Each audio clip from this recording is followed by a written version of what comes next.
travel to an enchanted forest and fall asleep in a cozy treehouse in tonight's relaxing bedtime story. Sleep Sorcery is a folklore and fantasy-inspired sleep series. My name is Laurel, and I'll be your guide on tonight's fantastical journey. Sleep Sorcery is one part bedtime story, one part guided meditation, and one part dreamy adventure. I'm here to help you fall asleep.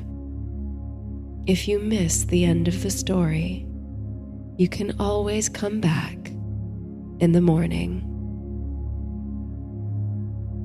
In tonight's story, you and your adventuring party, weary from days of endless travel, are granted passage into the mystical elven forest known as Dreamwood.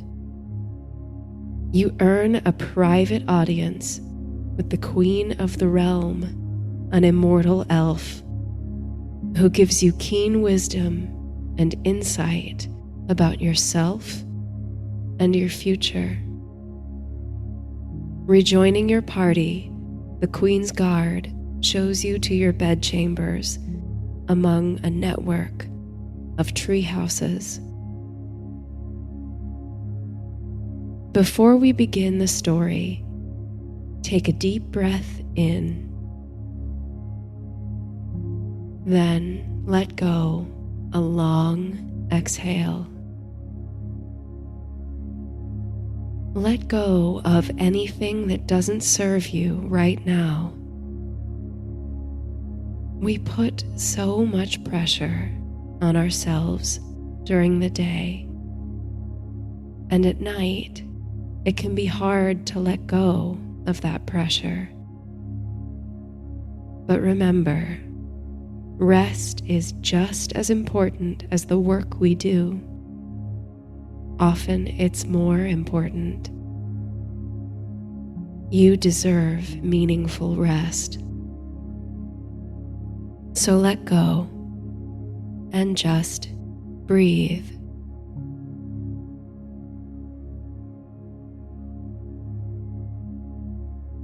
The onset of night brings cool relief at last from the sun's sweltering heat. A collective sigh issues forth from your companions and escapes on the breath of the night wind.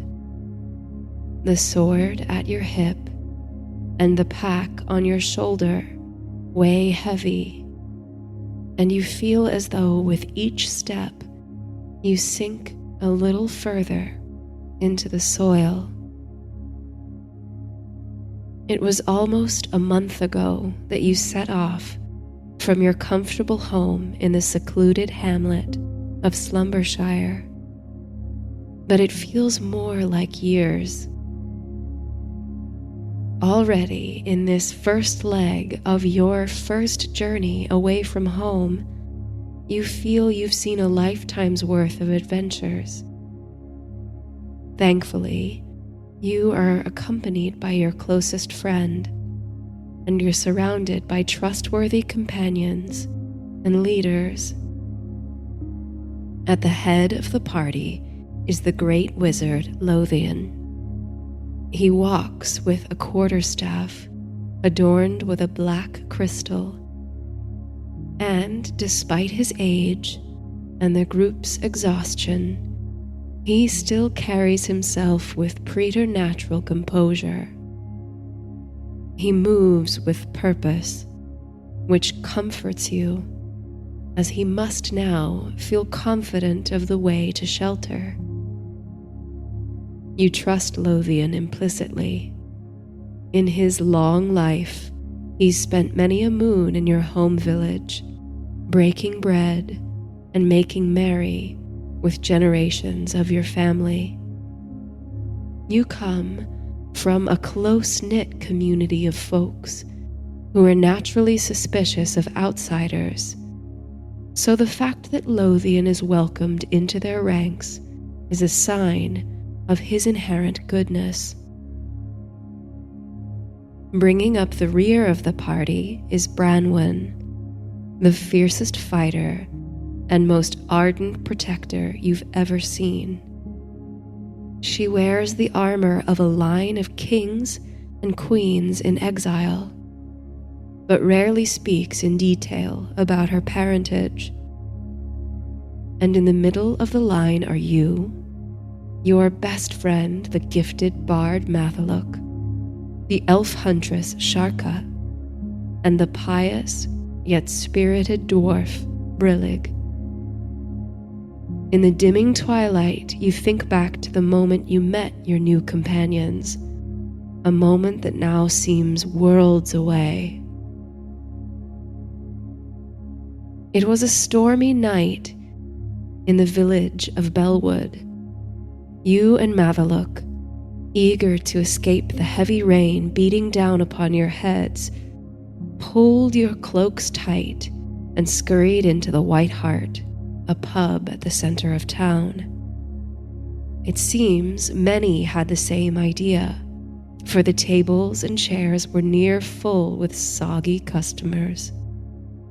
But fortunately, you and Mathaluk found one open table near the back of the pub, and you slid into the benches, glancing around you at the other patrons.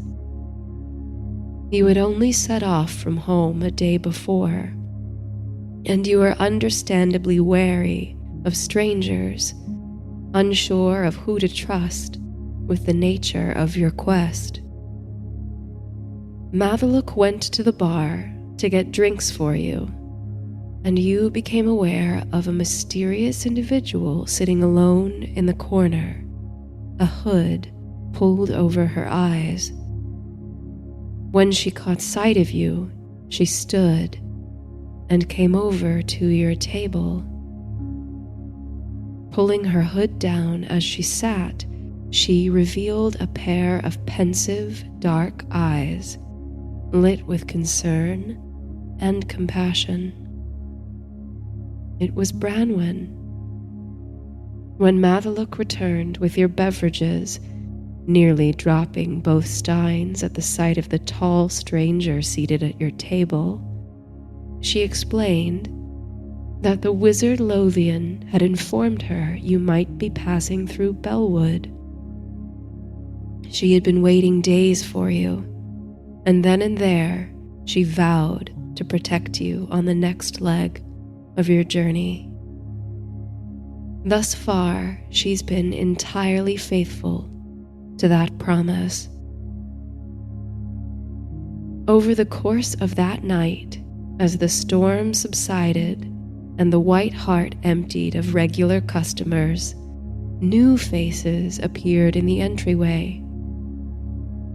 Sharka and Brillig, summoned individually by Branwen, arrived and took seats next to you.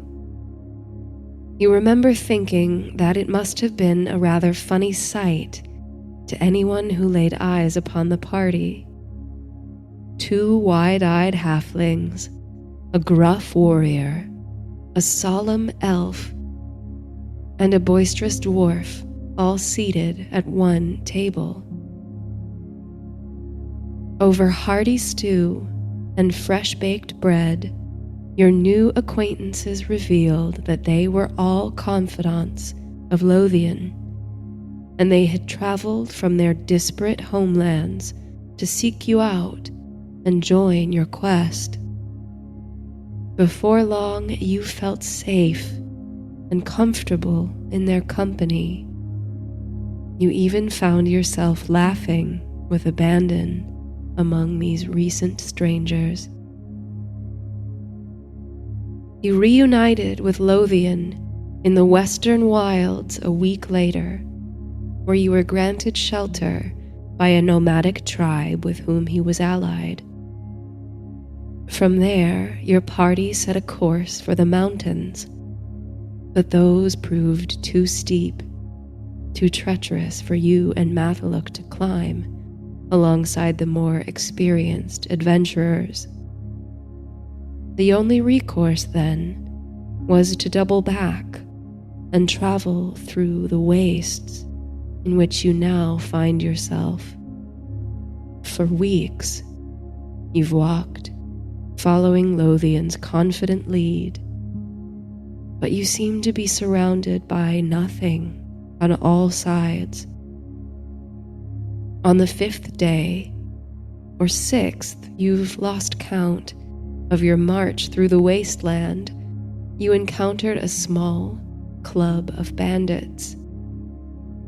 It was then that Branwen proved her mettle as protector, with Sharka and Brillig fighting by her side to shield you. With the foes defeated and left to slink away, you continued your seemingly endless march. But there is hope, you think, as the bright moon bathes the landscape in its pale silver glow. At last, there is something ahead. Whatever it is, whether it be the domain of enemies or friends, it will be better than the nothing of the wastes. In Lothian's voice, urging your tired companions onward, you detect a shiver of excitement, as though he himself is surprised to see his optimistic direction confirmed. Onward, toward the line of trees materializing before you, as though emerging from behind a curtain of mist. It's been so long since you saw trees, and the deep green, tempered by the dimming of nightfall, reminds you somewhat achingly of home. It's Dreamwood, comes a quiet voice from behind you. Sharka speaks infrequently and usually monosyllabically, but there's a friendly fascination in her words. Dreamwood.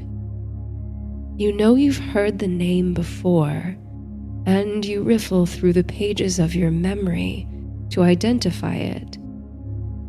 But your mind is as exhausted as your body. So you ask, what is Dreamwood? You're answered not by Sharka, but by Lothian, whose deep, booming voice is also touched by a sparkle of enthrallment. He explains that it's a forest often told of in legends, but rarely seen. Dreamwood is the realm of Elven magic, presided over by Lady Maeve in her keep at Reverin. According to legend, Maeve can magically transport the wood anywhere in the known world at her will, which explains why no one can pinpoint the forest on a map.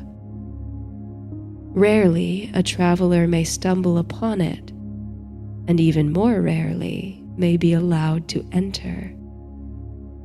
But once they emerge from the wood, the traveler will be incapable of finding it in the same place. The legends also say that Dreamwood carries a powerful enchantment, one that ensures no evil may enter the forest. You turn to look at Sharka, whose eyes are shining with tears. She explains that she's waited her entire life for this day. She's never seen Dreamwood until now. Brillig scoffs at the sentiment and dismisses Lothian's legends as hogwash. You and Mathaluk share a smirk at this. Elves and dwarves are known to have quite the rivalry, so it stands that Brillig might feel overshadowed by the emotion over an elven kingdom. Lothian halts your party before you reach the tree line. Indeed, there is something enchanted about this wood, you think, though you can't quite put your finger on it.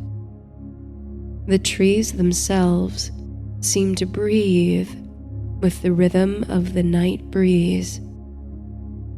With a muttered incantation, Lothian summons a ball of shimmering light about the size of an apple, which hovers before him, illuminating the path ahead.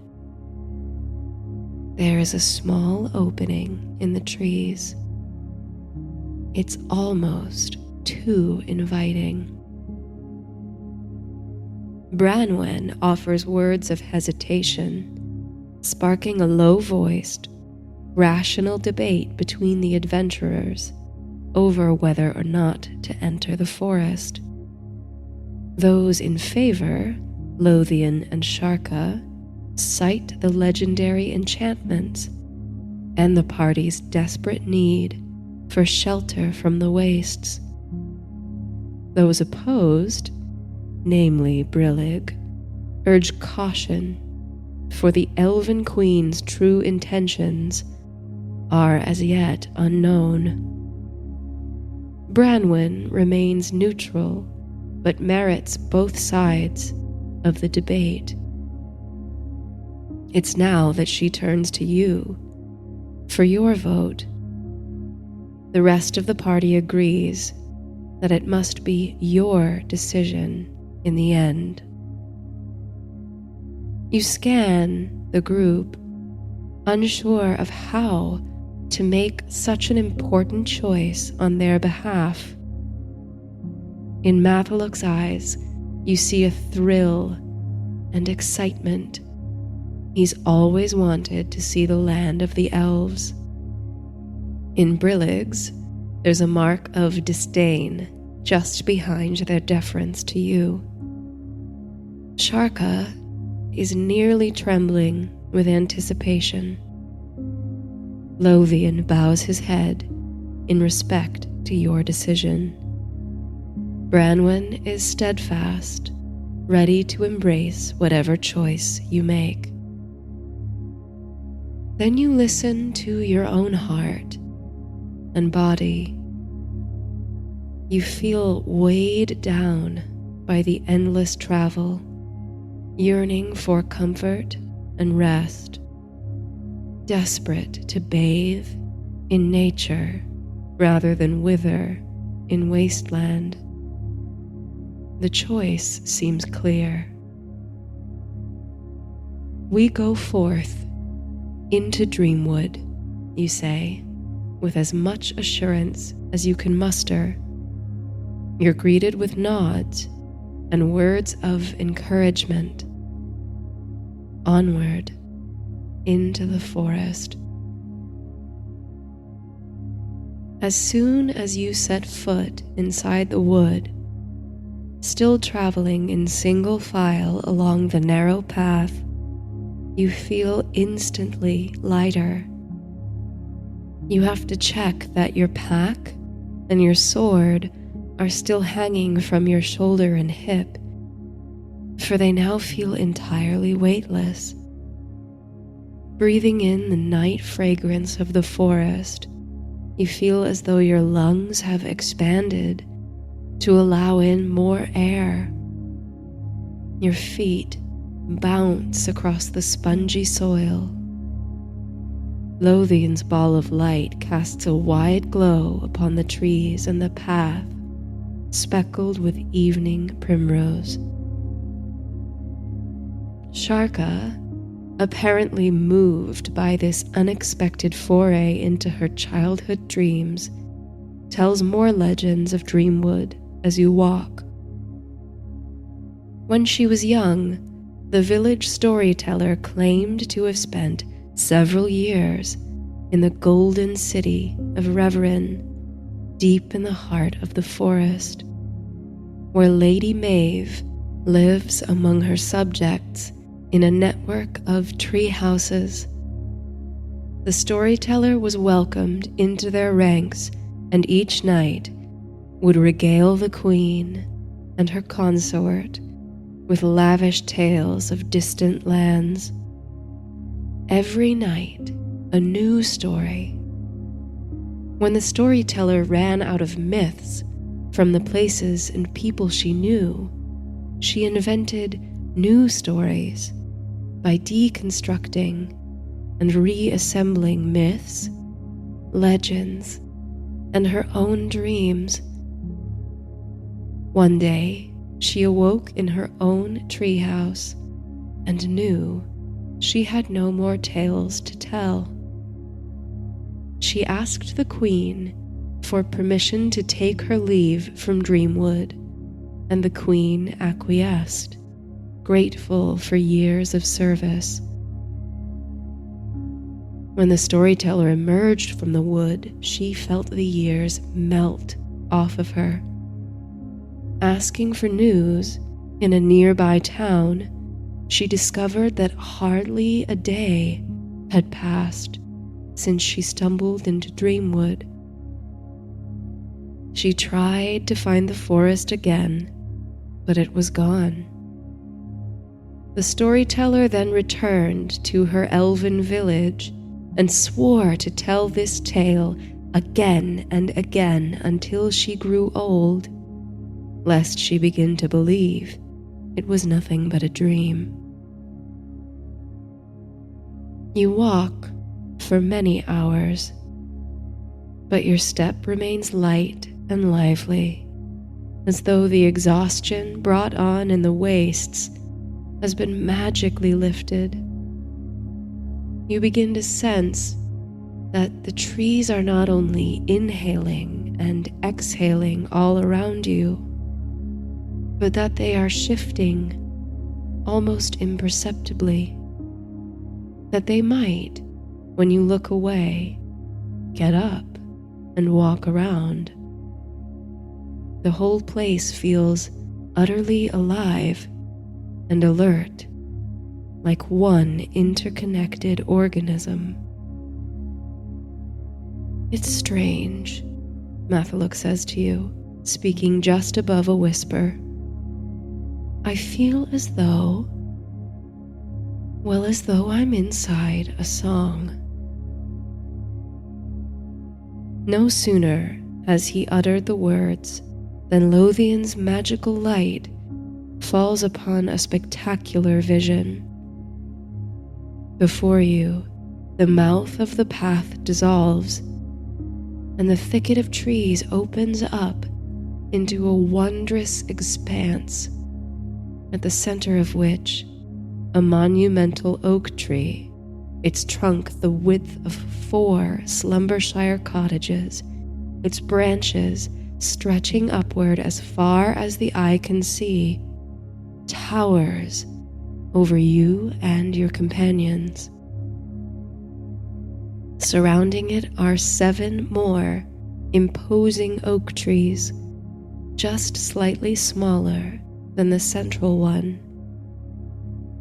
All 8 are wrapped in what looks like gleaming gossamer stairways, spiraling around their trunks like moonbeams made solid.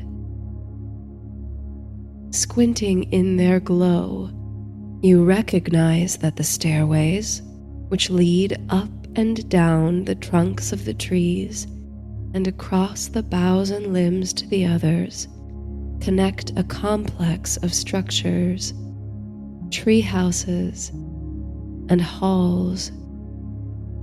Looking even closer, you can make out the silhouettes of people moving up and down the staircases, gliding like drops of dew along the silky strings of a spider's web. Lothian's light dulls in the dazzling brilliance of the sight before you, the spiral staircases appearing to generate their own natural light. All around you, from the forest floor to the lofty canopy, dozens of bluish-white, phosphorescent orbs glow and float effortlessly on the air. "So, the legends are true," says Brillig, their voice trembling with awe and not a trace of skepticism, as if all doubt within them has evaporated in the presence of such ethereal majesty. Every member of your party is wonderstruck, but none more than you and your friend Mathaluk. You think back to your cozy, quiet life before you left Slumbershire, when you'd never so much as set foot on the other side of the river. What would your past self say, you wonder, if you described the city of Reverin in the sprawling Dreamwood to them? You are pulled from this line of thought by the approach of 8 sentries, shirted in mail that appears to be made of the same glowing white material as the meshwork of stairways. They are armored, yet unarmed. Their faces are stoic, but not unwelcoming. Branwen and Lothian move to stand at the head of the party. As the sentries draw closer, you think to yourself that they must be the most beautiful people you've ever seen. Each bears a different skin tone, from alabaster to a deep brown, but all have pale eyes and long hair as white as their gleaming armor. They all look stretched, elongated to you, with high cheekbones and fine features that remind you of Sharka, though her eyes are golden and her hair is dark red. Lothian moves to speak, beginning to introduce himself and your party, but one of the sentries raises a hand to stop him. The lady is already aware of your arrival, and she is eager to meet with you, the sentry says in a cool, tranquil voice. We've been sent to escort you to an audience with her now. Exchanging glances, you and your companions silently agree to follow the sentries. You can sense Mathaluk's growing anticipation, an audience with the Elven Queen. The sentries lead you to the mouth of the great staircase at the base of the central oak tree. You climb, 2 by 2, beneath the covered archways, flanked by sentries, you side by side with Mathaluk. His eyes are wide, reflecting the silver-white glow of the stairways and the moonlight. As you circle around the trunk of the tree, even more of the woodland expanse reveals itself. The canopy stretching higher than you thought possible, and the networks of tree bridges spinning out in all directions. Despite the steepness of the climb, your legs do not feel tired at all. In fact, you feel as though you're being drawn upward, like a leaf upon the wind, into the sky. At last, you reach the top of the spiral stair, which meets the enormous doors of what looks to be a treetop palace or citadel. The doors are grasped by natural limbs and branches that have grown around them in elegant symmetry. 2 of the sentries push them open to allow you inside, A pale light comes streaming from within. With Branwen and Lothian in the lead, your party steps forth cautiously into the entrance hall. The doors close slowly behind you, and the sentries are gone. Before you can take in the wondrous sight of the palace, you inhale the sweet scent of moonflower. Indeed, the entire hall is overgrown with them. Vines climb the walls, and trumpet-shaped blossoms abound. Beneath your feet are no marble floors, but thick, twisted branches and vines that curl upward into an immense, organic enclosure. Through gaps overhead, moonlight streams in, casting silver rays upon the floors and walls. At the end of the hall, seated upon a glorious throne of branches and vines, is a woman. If pressed to describe the impression she gives, you might say she was twilight come to life. She exudes a diaphanous glow, robed in ivory silk and strung with glimmering crystals that remind you once more of beads of dew. Her hair, a silvery white, falls upon the copper skin of her shoulders and reaches past her waist. Upon her head sits a silver diadem, patterned with delicate loops, leaves, and twists. Her posture is relaxed. She leans to one side, resting her chin upon her hand, but the position of ease only adds to her majesty. Almost involuntarily, you drop to one knee. Matholwch does the same. Lothian, Branwen, Sharka, and Brillig follow suit, and genuflect. Then the queen speaks, her voice warmer and darker than you expected, urging you to stand and look upon her. You obey and note that a genuine smile animates her eyes. She proceeds to welcome each of you by name. She greets Lothian, the renowned wizard and advisor, Branwen, the scion of great kings. She acknowledges Sharka as a cousin and reminisces on time spent with a storyteller from her home village. Brillig, devoted servant of the old gods. Then she looks to you and Matholwch, her smile growing even kinder.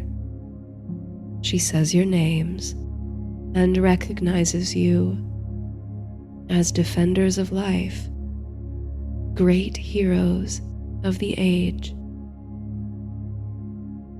You are taken aback by Maeve's assertion. Never have you thought of yourself as a hero. You've lived a simple, humble life until now, and you only find yourself at the feet of the Queen due to unexpected happenstance. You wonder what she and the adventurers in your party see in you. The Lady Maeve stands. She moves gracefully toward you, and as she draws closer, you realize that she not only towers over you, but is taller even than Lothian, the most imposing member of your party. She radiates self-assuredness and sincerity.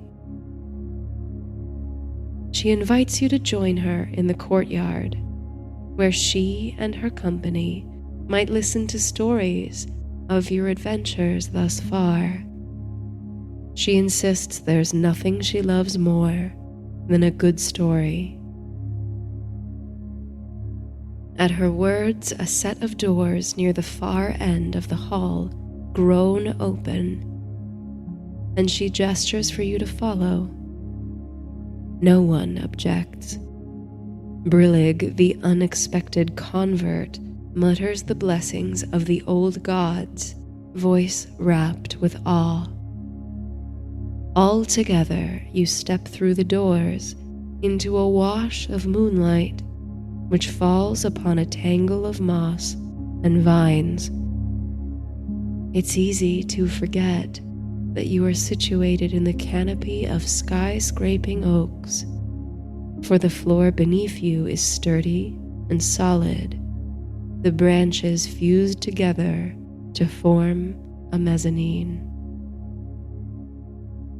Seated on rock formations and lounges made of boughs and branches across the courtyard are more pale-eyed, white-haired elves. A harp, apparently enchanted, independently plays ethereal music. A sprinkling of fireflies blink in the cool night air. All the elves turn their heads languidly to watch you pass through the doors. All incline their heads in deference to the queen. She invites you to sit, rest, for you must be exhausted from your journey. You take a seat in a cradle of moonflower vines, inhaling their luscious fragrance. Mathaluk sits nearby, and you sigh in unison as your shoulders and hips relax. Maeve sits upon a throne of branches and calls for food and drink for her guests. Within moments, shining plates of fruit, breads, and cheeses hover magically before you. A floating pitcher pours fresh water into goblets for each. When you have eaten and drunk your fill, the queen asks for a story to entertain her company. She looks to Branwen, whom she remarks wears the expression of one with many stories to tell. There's reluctance in Branwen's voice as she begins to speak, but the hesitation falls away swiftly as she weaves the tale of a steadfast knight and a forbidden love.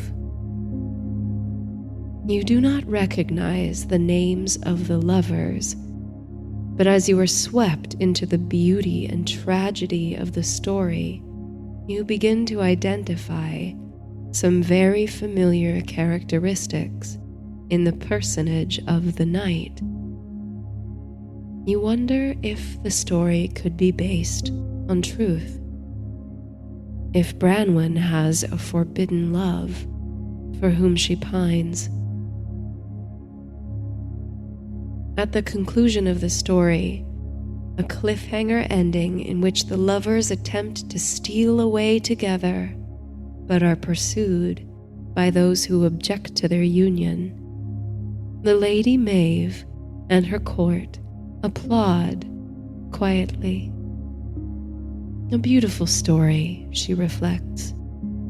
Though if you stay another night, she must insist on learning what happens next. You melt into your moonflower seat, head swimming with the power of the fragrance, mind quieted by the cascading melodies of the enchanted harp. You can understand now how Sharka's village storyteller passed many years here before finally leaving.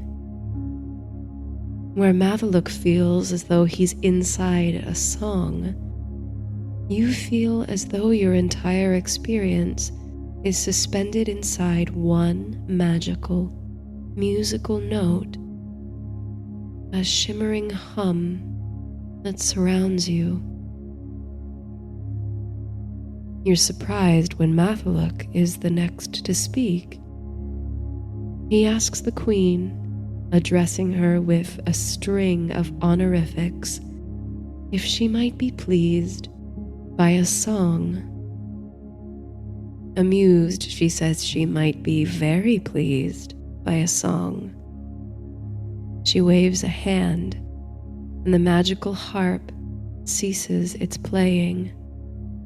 Mathaluk withdraws a hand-carved flute from his pack, and he begins to play.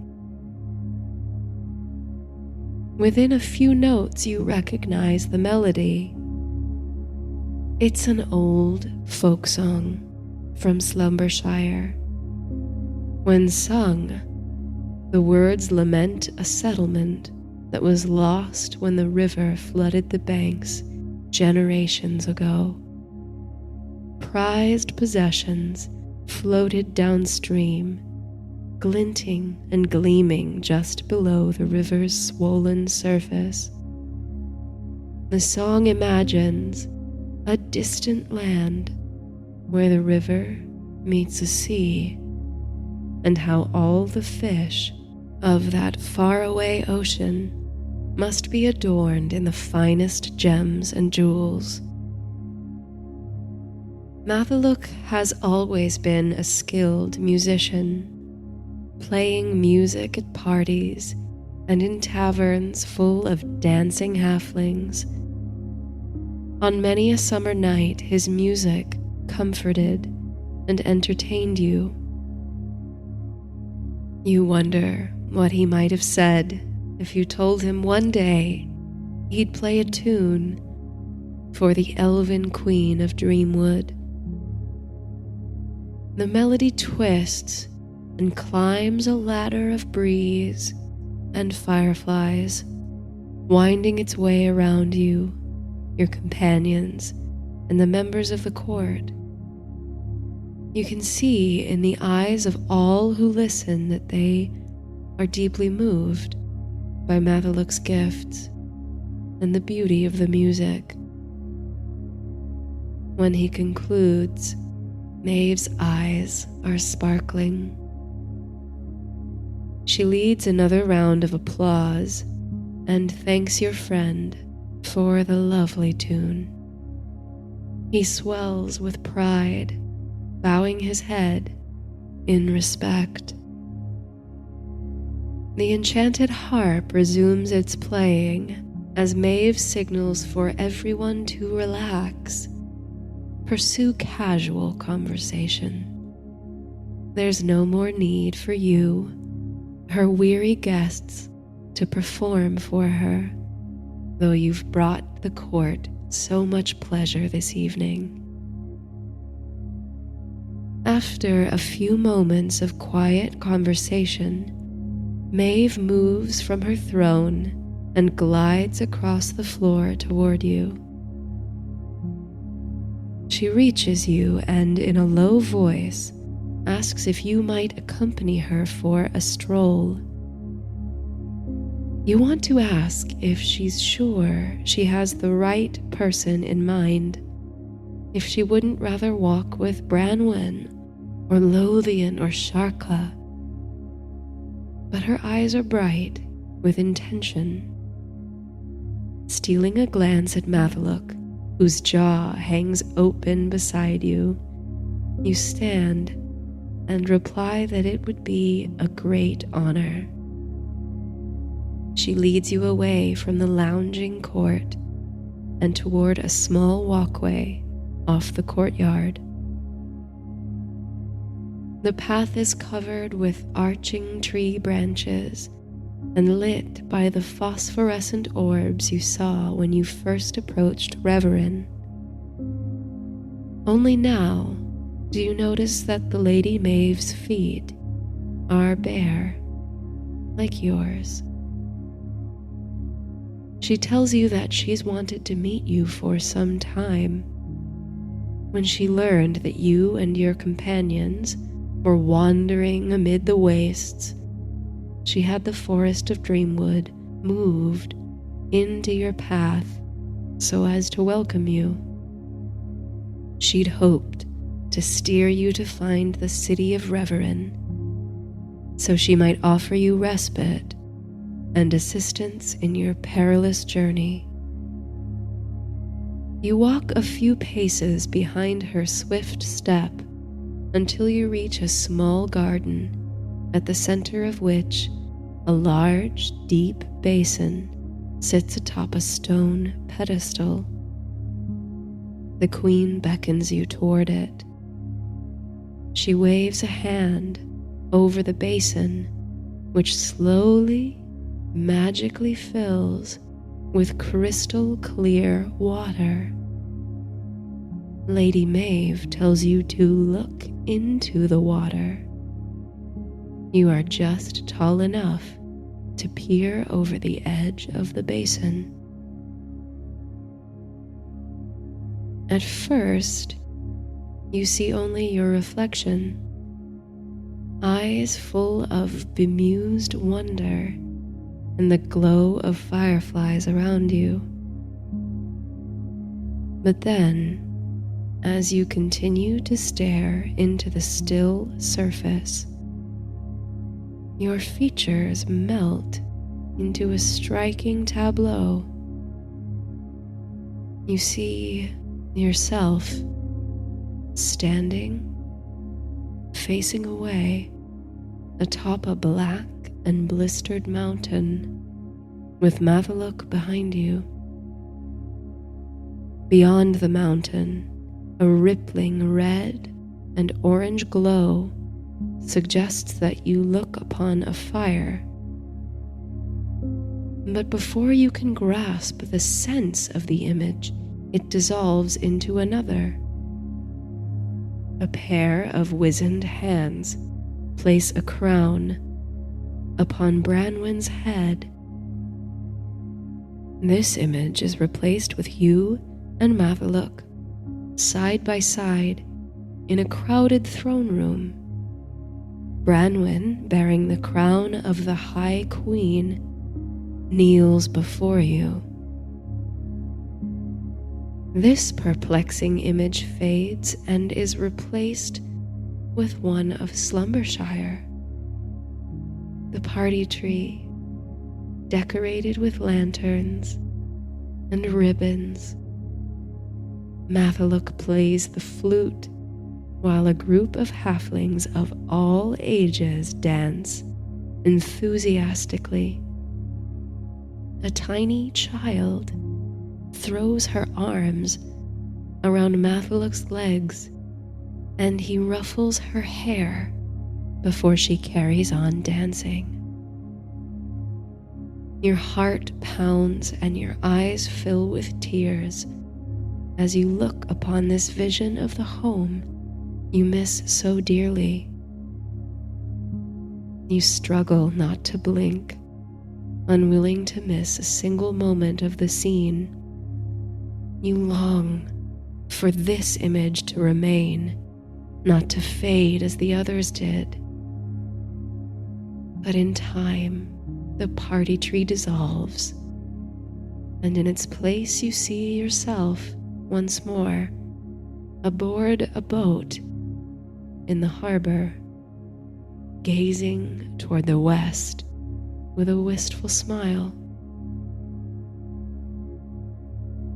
After a moment, the vision disappears, leaving behind only your dazed reflection, features you almost don't recognize after a month on the road. You can't quite speak at first, but in a few moments you look to the Queen. Her expression is inscrutable. You wonder if she saw the same images as you, or if they were entirely private. Were they visions of the future? You wonder aloud. Is this what fate has in store? Lady Maeve smiles a loving, merciful smile. No person or object can tell you your fate, she explains. We are the ones who determine our destinies. Our actions, our choices unfold into our futures. The things I have shown you are mere possibility. It's up to you to make something of the circumstances you've been dealt. You wonder how much she knows of the true nature of your quest. Her eyes, pale but piercing, seem to see through you into the recesses of your mind. Does she know that you carry a relic of great and terrible power? Does she know that you intend to destroy it and restore freedom to the realm? Does she know why you, of all people, against all odds, were entrusted with this monumental task? The Queen, her smile now a bit roguish, tells you she intends to give you a gift. With a flourish of her hand, she pulls a small object from thin air. As she passes it to you over the basin of water, you recognize it as a curved glass vial. It's empty. She indicates that you should fill it with a splash of the water from the basin, which you do. The water is cool against your fingers. Someday, the Queen explains, you may wish to look upon possibility again. When that day comes, pour this water into any bowl or basin and look into it with the same inquisitiveness you carry tonight. Or, she offers, you may wish to pass this gift along to a loved one. You think of Mavaluk, who has always dreamt of love and a family. What joy it might bring him to see the vision of the child embracing him at home in Slumbershire. You thank the Lady Maeve for the gift, and she nods silently. As you walk back to the courtyard, side by side with the Queen, she invites you and your company to stay for as many nights as you wish, to rest and recover before restarting your journey. However, she advises that you not stay too long, for the fragrance of the moonflower and the comfort of the lodgings can, in time, overpower even the strongest will. You have important business, and you might be swayed to remain here indefinitely. You ask sheepishly if, since the Queen can apparently move the forest at will, she could magically transport you to the threshold of your journey's destination. Lady Maeve laughs, admiring your enterprise. Alas, she admits there are some limits to her power. And besides, the protective enchantments placed upon Dreamwood generations ago forbid her to move the forest too close to the enemy. You have a challenging journey ahead, surely, but it's one only you are equipped to complete.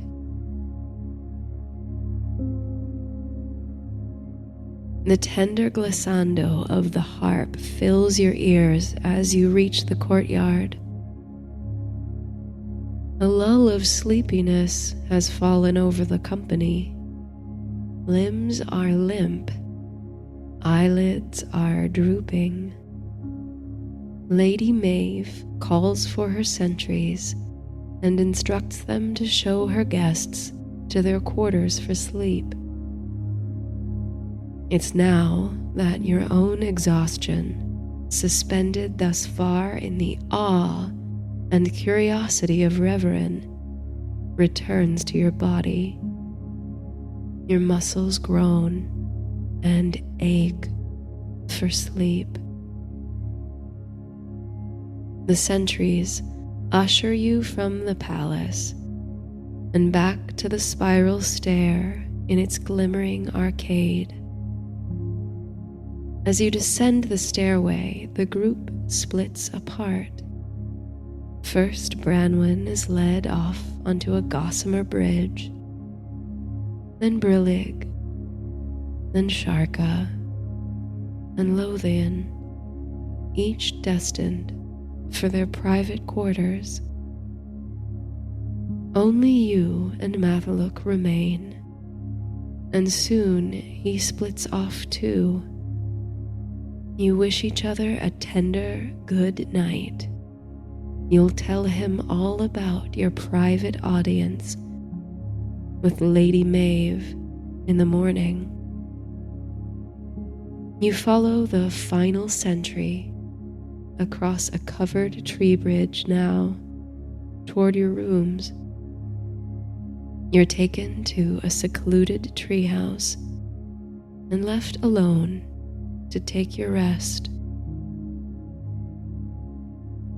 Moonlight spills upon the floors and the bed at the center of the treehouse. At the sight of a comfortable place to sleep, your body sags and your mind swims. It's impossible to conceive that only hours before, you and your companions were wandering a dreadful waste. You're grateful that the Lady Maeve took pity on you and opened her mysterious woods. It's a blessing to be surrounded by nature, to have lungs full of clean, fragrant air. You slide into the bed, letting your body sink into the center of it. You feel small in the expanse of the bed, and also in the grandeur of Reverin. In fact, you feel small in the wideness of the world. You think of Branwen's story of tragic lovers and how distant it feels from your experience in Slumbershire. You think of Brillig's devotion to old gods whose names you can't even pronounce. You think of Sharka, huntress of forests you may never see, of Lothian, whose influence stretches the wide world over,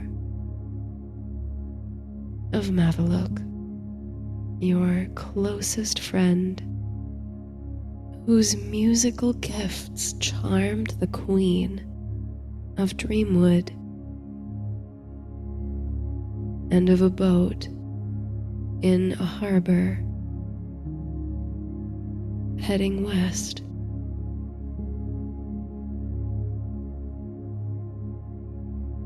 There is so much, you think, your eyes falling closed. So much in this world. So many stories. You are only a small part of the story. It was started long before you arrived here, and it will continue long after you depart. But you are, nonetheless, an important part of the story.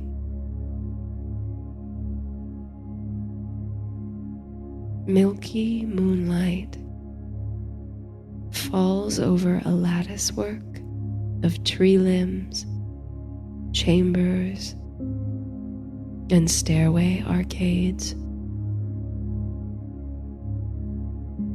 Reverend, at the heart of Dreamwood sleeps. The trees themselves exhale.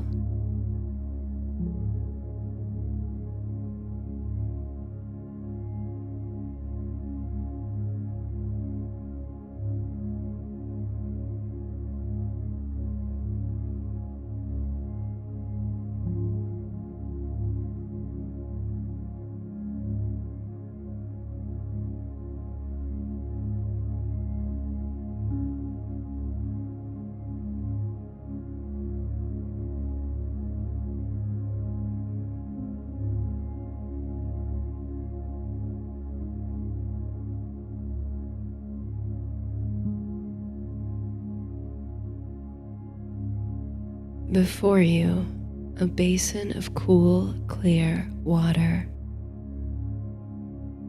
clear as crystal.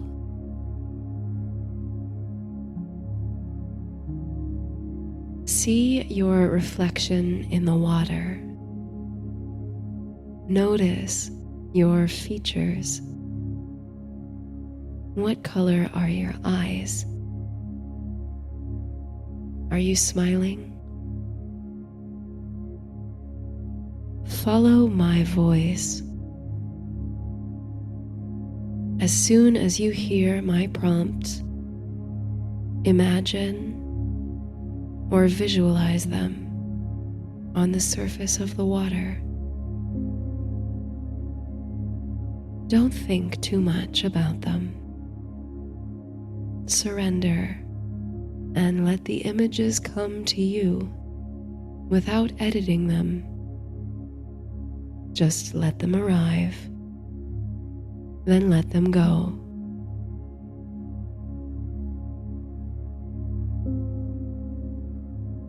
Pale pink moon. Pale moon over a lake. Blossoms on the vine. Soft grass. Soft green grass in the moonlight. Freshly fallen snow. Footsteps in the snow.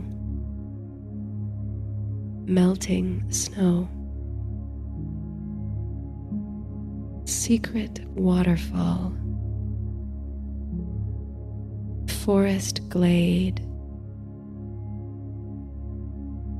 Redwoods. Morning dew. Dew-frosted flowers. Safe space. Quiet morning. Rainy Sunday.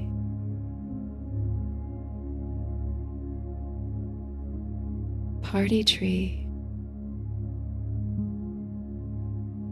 rushing river,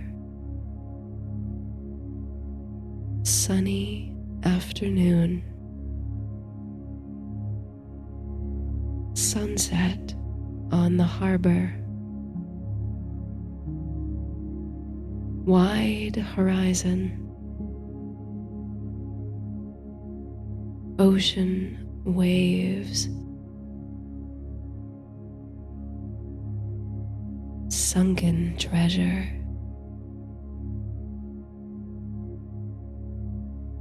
distant lands, misty mountains,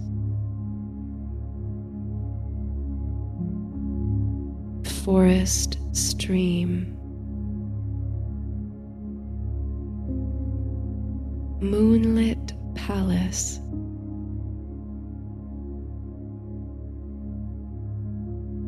enchanted forest, will of the wisp, glowing crystal,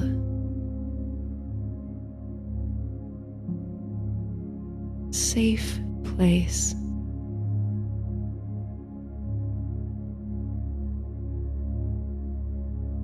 a quiet, safe place.